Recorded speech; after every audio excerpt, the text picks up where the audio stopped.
Yeah, yeah. I mean, one of the things, obviously, as you know, I travel a lot and I read a lot of your magazines, articles you produce on your website because I'm sad like that.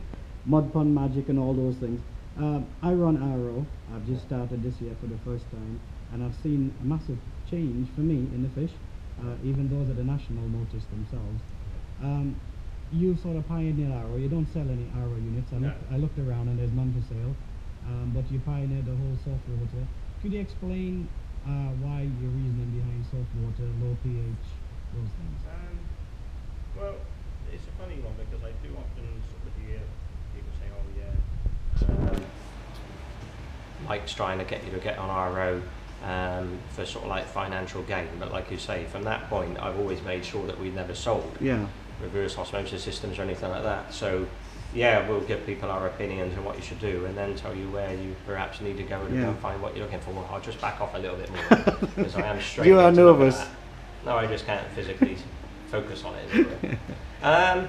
Yeah, so from my point of view, it's put the sort of information out there, and then people can make their own decisions on what they want to do. But I think where people maybe misunderstand water hardness and so on is whereby they think about carp that we've got growing in lakes in the UK. Your camera's pointing that way, by the way. No. You're not very good with this. There you go.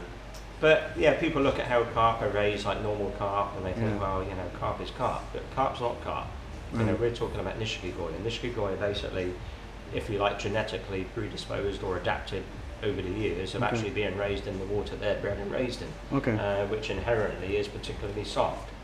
Typically, mud ponds themselves, people say that mud ponds are full of minerals and so on, but they're not. They're completely devoid of minerals. There is nothing. I mean, I've gone out countless times testing water, and quite intensively. I've seen the pictures. Yeah, I mean, every time I've got a car out there, I've got a paling test system in the car all the time in the back, and periodically, if I go to a farm, I'll test water on mud ponds if I know the mud ponds are being fed. There's no point in checking a mud pond that's not being fed, because they're going to harvest or something like that, because obviously the parameters shift as soon as you take the loading off the pond.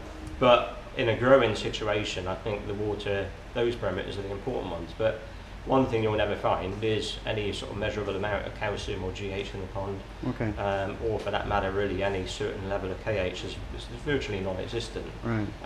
pH range tends to be sort of 6.6, 6.8 through to sort of 7.2, 7.3.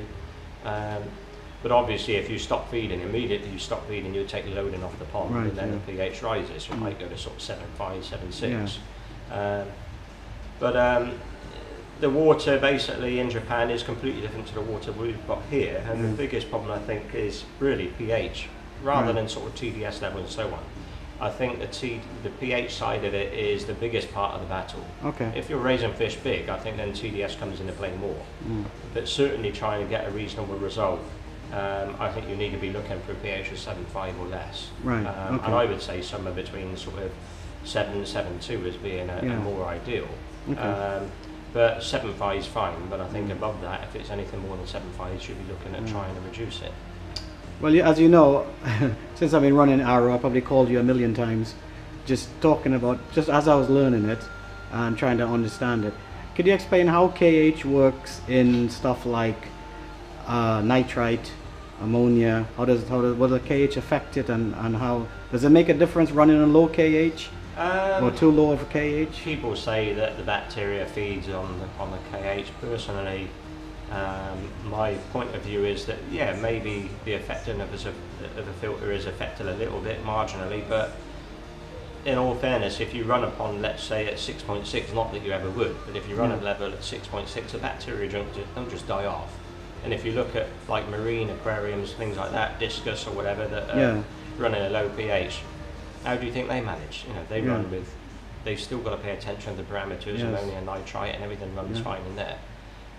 So in that regard, personally, I wouldn't worry about KH levels and how a filter's going to work, as it were. You might suddenly notice a change in ammonia and nitrite, perhaps, if you suddenly drop all the KH out of the system. But to be quite honest with you, if the system is established and ongoing, it's going to adapt to running however it's going to run. Yeah, and I've seen that myself. Yeah.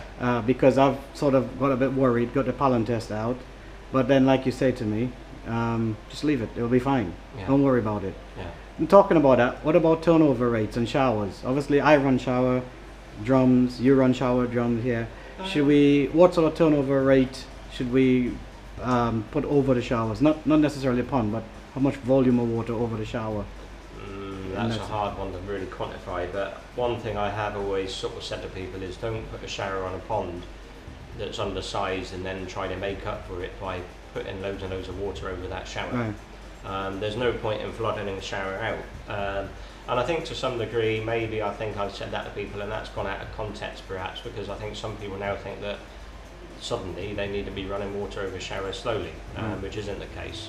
But there isn't any point in literally having the water running over so hard that it's almost got no gas exchange going on. You know what I mean? It's like a single solid column of water going over the media all the time.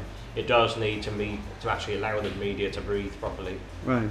So let's say on a single 1 metre long system, I would say probably somewhere in the region of say 11,000, 15,000 litres is a more ideal thing. But if you start trying to put say 20,000 litres over a single system, then I think you're in that situation where you are just kind of flooding it out and it's just pointless. You know, you're running a load more electricity for no actual gain, and in some regards it's not going to work quite as well, because that water does need, like I say, the bacteria that's on the media does need to see plenty of oxygen. That water does to some degree need to permeate its way through the media as well. And if it's all just going over the media and not even coming anywhere in contact with the bacteria anyway and going straight back in the pond, what's the point? Yeah. I mean, this year I was at the National. It doesn't seem too long ago, and it was a great success. One of your personal goals, I know, is trying to get them all the top at a major show. Yeah. And it seems like you were almost there, but I think the fish that you had, that customers had represented there, should have done you proud. Right.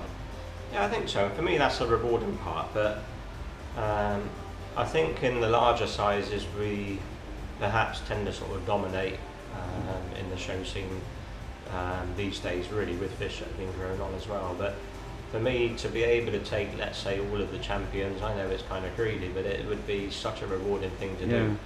But obviously, things like sort of baby and young champion, it's opened up to so many people because it's just so much more affordable.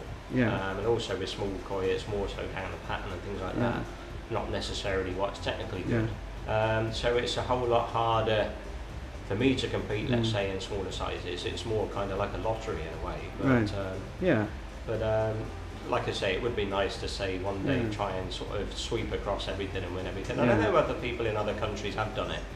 Like in Singapore, you know, you've had someone like, say, is literally dominated like Max, I think at Max Koi Farm, he's like literally swept the board across all the prizes.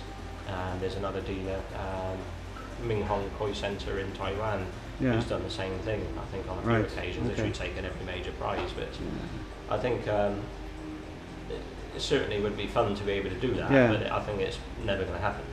I mean, one of the things that we all try to do, all the guys here, we stood by your dream pond, which is this one here, and I've got one fish in here. But one of the things we all want to do, Roy and Andy and us, is to all have a fish in here, because we've seen the result of this pond. And, you know, this pond has become, in a lot of us, maybe officially, unofficially, a pond that we all aspire to achieve. Can you talk us through this pond? Because it's to me, it's a really, it's a nice pond. I like it. Yeah, it's a good pond. I can appreciate what you're saying, but I think it's, in some regards, not all it's cracked up to be, because everybody wants to keep something here. And the trouble is the pond itself, I think, is fantastic. The way that it works is fantastic, but it's got, I think, in the region of about 43 fish in there. Currently. And as you've seen, the average size in there, I would say, is probably 73, 75 cm, something like that. I think is the average. Fish up to about 92, 93 cm. 43 fish and 8,500 gallons is a massive loading. And as I said to yourself, you come here today to pick a fish up. Not that you want to pick it up, but because I actually feel, and I seriously do believe, that even though you've only got like 3,000 gallons, you will get a better result with that fish in your pond from this point onwards than I will.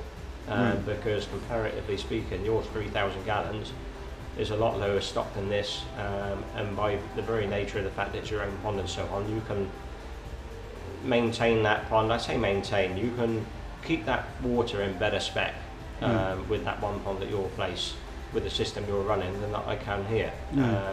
So I think. So it has nothing to do with my skill level of growing fish. Oh, it's just of course, skill, naturally, yeah. No, but you know, and the thing that I like about this, and I guess for people who haven't been, there's a lot of fish in here that I know that came in at Tosai. I mean, the one I'm picking up today. Yeah. She's what, 80 odd centimeters? It's around 80, yeah. something like that. And she came in 35, something like that. Came in as Tosai at 35 cm, yes. Yeah, and now, you know, and that's within what, 5 years? 6 years? The fish is now 4 going through 5. I mean, technically speaking, the fish is, I think, about 4 years, 2 months old. Yeah. So, yeah, pretty good size. So would you put that down to your pond, to your fish, to your arrow? Keeping skills. It's keeping skills. No, it's a whole package of everything. Yeah. It's the pond, it's the filtration, it's the water, the RO side of things. Yeah. The water in this case isn't as good as I would like it to be, because in my situation it's impossible to give it the same amount of attention or the same amount of water changes, let's say, comparatively, that maybe you could do on a single 3,000 gallon pond at your place. Yeah. So for me, keep robbing in the 3,000 gallon. One day I'll get it a bit bigger. But so for me, in a way, it's a little bit of a compromise. But nonetheless, I mean, it's an overall package. It's water, filtration, turnover rates. Food is important. Food as well is important, and also the feeding regime. Right. Like running an auto feeder. So it's all those pieces to the jigsaw, really. So you could argue that there's maybe 6 or 8 pieces to the jigsaw, and if one of those pieces is missing, the whole thing's just not going to work. Okay. So now you feed purely pellets. You don't feed anything else. No, just pellets. Just pellets. Yeah. And I noticed some of the pellets sank. Yeah. Do you think it's sinking is a little bit better for the heavy fish, or generally for every fish?